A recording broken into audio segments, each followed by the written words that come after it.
I'm 100 years old, and there's something about retirement nobody wants to tell you. Something the financial advisors won't say. Something your parents kept quiet about.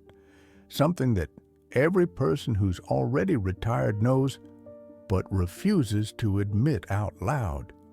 And I understand why they stay silent, because the truth is uncomfortable, inconvenient, and completely contradicts everything society teaches you about those golden years everyone keeps promising.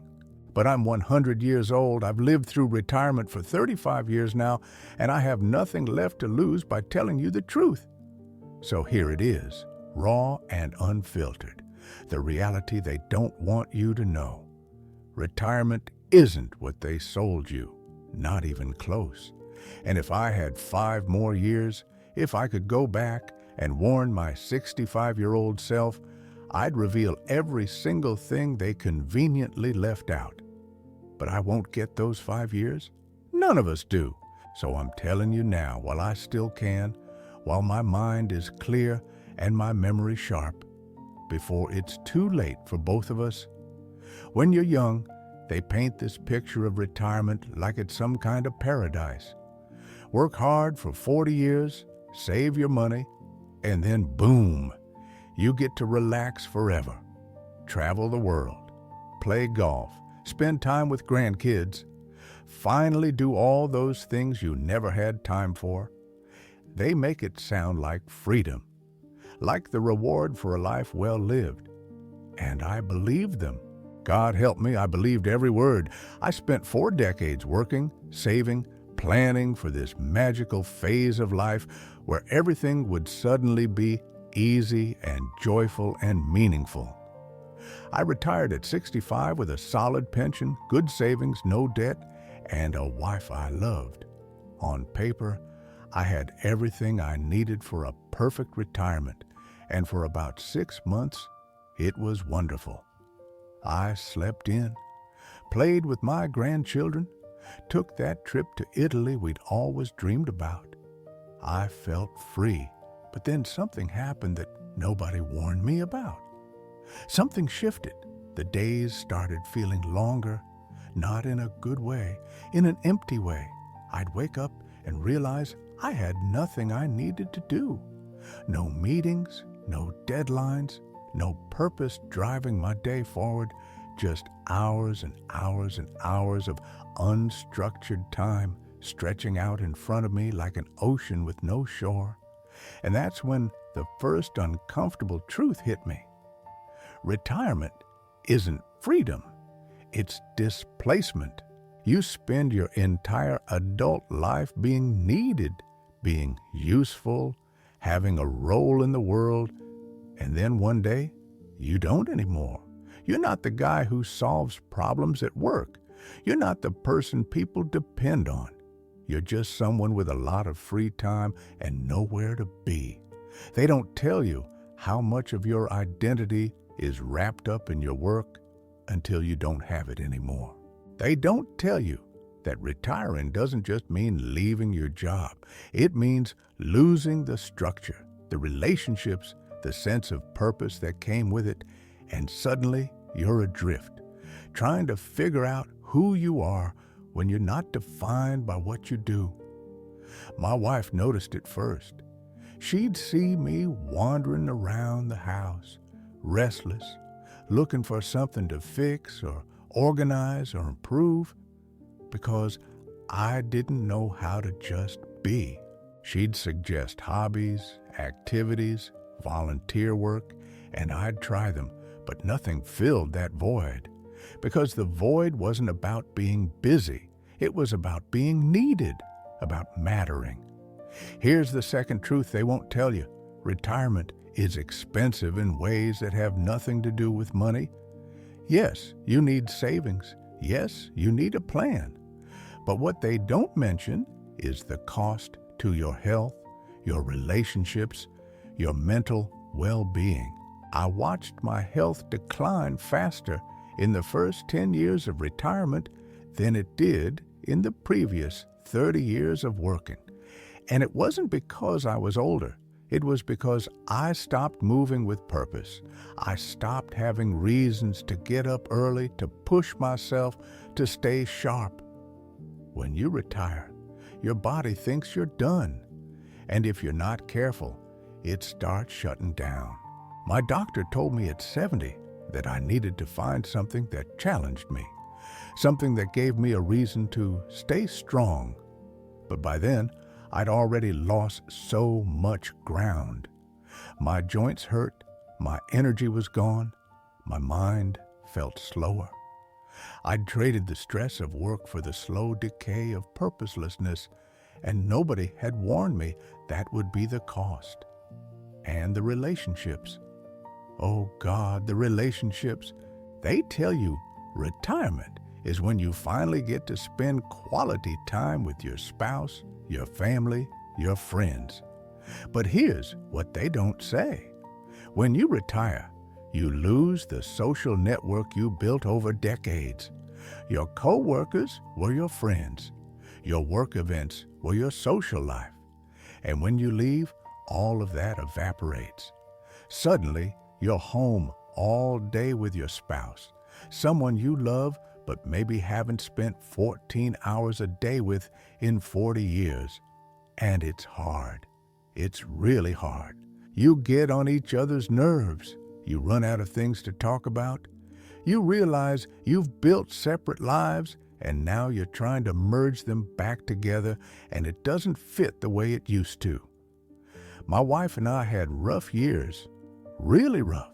We loved each other, but retirement tested us in ways work never did. We had to relearn how to be together, how to give each other space, how to find our own individual purposes while still being a team. Some of our friends didn't make it through that transition. Divorces at 70 aren't uncommon, and nobody talks about it. Here's the third truth, and this one might be the hardest. The dreams you have for retirement almost never match reality. I was going to travel the world, see every place I'd always wanted to visit. But by 70, my knees hurt too much for long flights. By 75, my energy couldn't handle full days of sightseeing. By 80, I needed to be close to my doctors. The window for those dreams was smaller than I thought, and I didn't realize it until it had already closed. I was going to finally write that book I'd always talked about, learn to paint, master the guitar. But when I actually had the time, I didn't have the drive, because those dreams were fantasies I'd held on to during busy years when I didn't have time for them. When I finally had time, I realized I didn't actually want them badly enough to do the hard work they required. They were just pretty ideas that kept me going when life felt overwhelming. The truth is, retirement exposes you. It reveals what you really want versus what you thought you wanted. And sometimes that revelation is brutal. I've talked to hundreds of retirees over these 35 years. Friends, acquaintances, people at the senior center, and almost all of them have the same quiet confession. They wish they'd known. They wish someone had told them what retirement really feels like. Not the brochure version, the real version. They wish they'd prepared differently, not just financially, emotionally, psychologically, socially. Here's what I wish someone had told me at 60. Don't retire from something. Retire to something. Have a plan for what gives your life meaning before you leave your job. Because if you don't, you'll spend years wandering in circles trying to figure it out, and those years are precious. You can't get them back. Don't assume your hobbies will fill the void. They won't. You need purpose. You need to feel like you're contributing, like you matter. Find volunteer work, part-time work, mentoring, something that makes you feel useful. Don't put off your dreams until retirement. Do them now. Take that trip at 50, not 70. Learn that skill at 40, not 65. Because your body and your energy won't wait. The window is smaller than you think. Don't neglect your relationships before you retire. Stay connected to friends outside of work. Invest in your marriage during the busy years so it's strong when you have all day together. Build a social foundation that doesn't depend on your job. And most importantly, understand this. Retirement isn't the finish line. It's not the reward. It's just another chapter, and it comes with its own challenges, its own struggles, its own disappointments. The only difference is now you don't have the buffer of work to distract you from them. Now you're face to face with yourself, with your choices, with whatever meaning you've built into your life. I'm 100 years old now. I've outlived most of my friends, my wife, even one of my children. I've watched 35 years of retirement unfold in ways I never expected.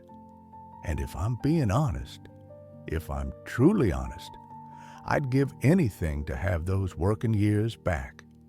Not because work was better, but because I didn't appreciate them. I spent 40 years wishing for retirement, counting down to this magical phase, and then I got here and realized the magic was in the years I'd been rushing through. The challenge, the purpose, the relationships, the feeling of building something. That was the good part, and I didn't see it until it was gone. If I had 5 more years, I'd spend them telling every person planning for retirement to wake up, to stop romanticizing it, to prepare for the emotional reality, not just the financial one. But I don't have 5 years. I probably don't have one. So I'm telling you now, retirement isn't the enemy. But it's not the dream either. It's just life, continued, with different challenges and fewer distractions. And the only way to make it meaningful is to build meaning into your life long before you get there. Find purpose now. Build relationships now. Do the things you dream about now. Create a life that doesn't depend on your job for validation or structure or identity. Because one day, the job will end. And when it does, you'll need something real to hold on to. Don't wait 35 years to figure that out like I did. Don't waste your working years wishing them away. And for God's sake, don't believe the lie that retirement is when your real life begins. Your real life is happening right now. This moment, this day, whether you're working or retired or somewhere in between. Stop waiting. Stop postponing. Stop believing that someday everything will magically get easier. It won't. Different doesn't mean easier. It just means different. I'm 100 years old, and I've learned more about life in these last 35 years than I did in the previous 65. But the lesson is a hard one. The lesson is that we spend our whole lives preparing for the next phase, and we forget to live in the current one. And by the time we realize that, we've run out of phases to prepare for. If this resonates, if any of this lands, please share it. Tell someone who needs to hear it. Leave a comment about what you're learning. Subscribe, because I don't know how much time I have left, but I'll keep telling the truth as long as I can. They won't say these things about retirement, but I will, because somebody has to.